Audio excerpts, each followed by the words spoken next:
Hi everybody, I'm doing an altered paper bag project today. Someone asked me to do this, so here I am. First, I made it with the bag with the little handles on it, like this. So what I did was, these handles didn't line up quite right, so I used two separate bags before, so now I have the other half of the two separate bags. And I just cut a piece that was bigger than what I wanted, so like this. And then when I get this all cut out, I trimmed it down to 6 inches by 6 inches. So you need two bags with handles, or one bag with handles, it doesn't really matter, I guess.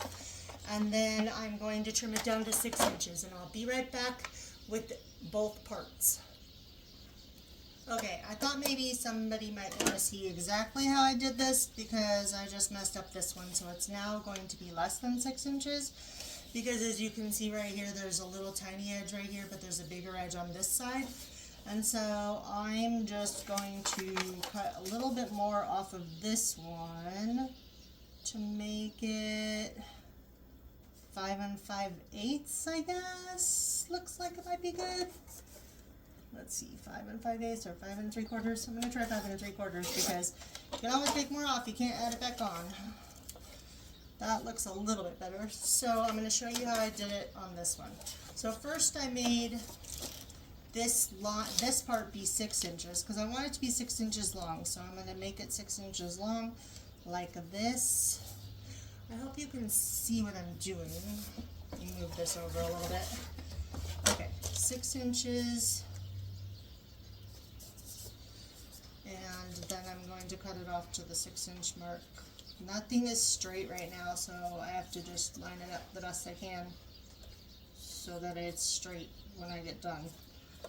Okay, I like to start in the middle so that I don't end up with scrunching up the edges, because I've done that before too. Now, this edge is straight, so now I can figure out exactly how much I want to take off. So I want to leave at least probably 3/4 of an inch on each side to start with. And then if it ends up being too much, I can always take off more. So I'm going to leave about 3/4 of an inch. Let's see. Like that. Okay. Now it's supposed to be, it has to be the same as this one. So this one is now 5 3/4. So I have to make it 5 3/4 by taking off some on both edges. Right now it's 7 5/8. So I'm just gonna basically trim off 1/4 of an inch or 1/8 of an inch at a time and see what I get until I get to it, because I don't want to trim off too much. And you don't have to worry about any little tears or anything like that, because we're going to cover it all up with some cardstock when I get done making this part. Let's see. How much more do I need to take off? 5 3/4, and I'm at 6 1/4. Kind of 6 1/4. So let's see. 6 3/8. I'm going to go to 6 1/4. Actually, I'm going to go to 6 1/8 and see. Now if I can make it 5 3/4, like that. Okay, I think that should be pretty close. Yeah, it's pretty close. Okay, so now let me make sure that these both line up, the bag handles line up, because that's important also. Okay, they're pretty good. So now I just need a piece of cardstock that is 5 3/4 this way and 6 inches this way.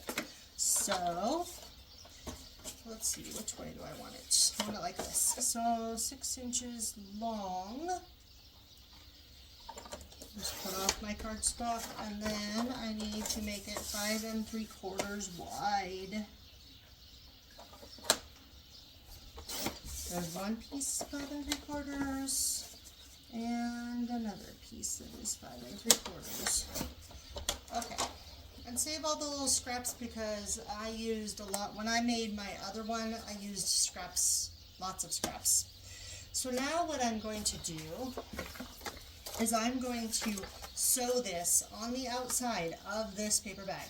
I want to sew it individually because I don't want the stitches to be all the way through to the other side.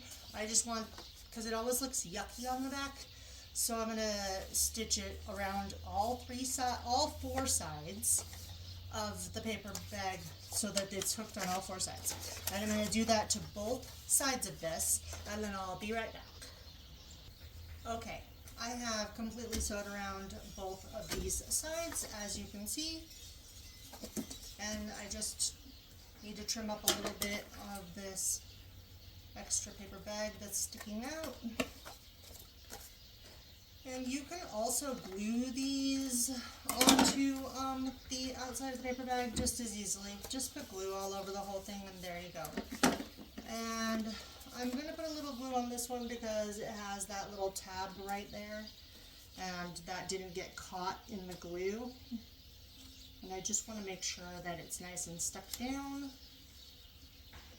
And I've recently started using art glitter glue because Fabri-Tac glue is a giant pain in the you-know-what. Okay, so now, after I had both of these pieces, I'm just going to make gussets. So I put a 1-inch gusset on both of these, or I might have put a 1.5-inch gusset. You can put however big of a gusset that you would like. I think I'm going to do a 1.5-inch gusset just because that way it holds more items. So I'm going to cut 2 pieces, 1.5 inches, and then I'm going to score it at the 3/4 line so that it folds in half fairly evenly. So let me just do that.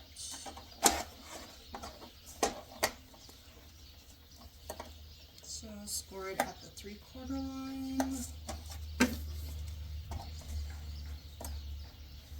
And I'm just using a piece of the scrapbook paper I was already using, but you don't have to do that if you don't want to. You can use any scrap paper that you have. So then I'm just going to fold these in half. And I'm going to glue them to both sides of these paper bags.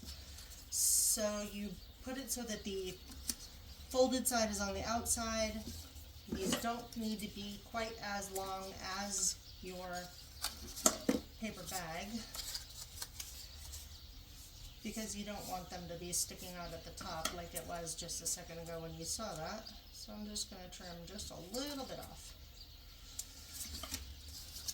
So I'm going to put glue on these and stick down one side, and I'm also going to glue on the bottom. I'm just going to put glue along the bottom. I'm not going to put a gusset on the bottom because I didn't think that it needed to have a gusset on the bottom. If you wanted a gusset on the bottom, then you could just do that. But I'm just going to put a line of glue along the bottom right here after I get these glued on.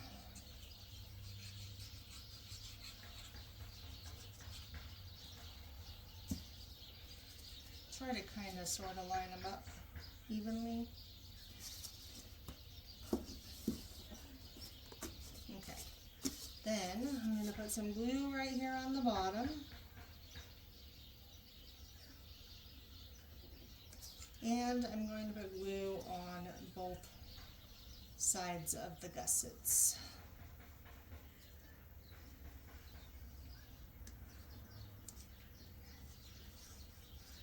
Like that. That way, when I stick this down,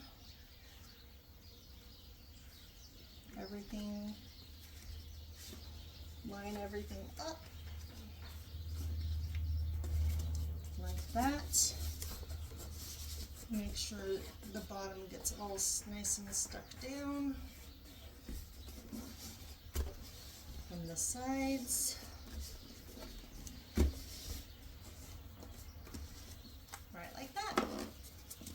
And once it's dry, you can see there is a lot of space inside of there to fill it up with ephemera. Like that. And I have some pockets that I pre-cut to put on these also.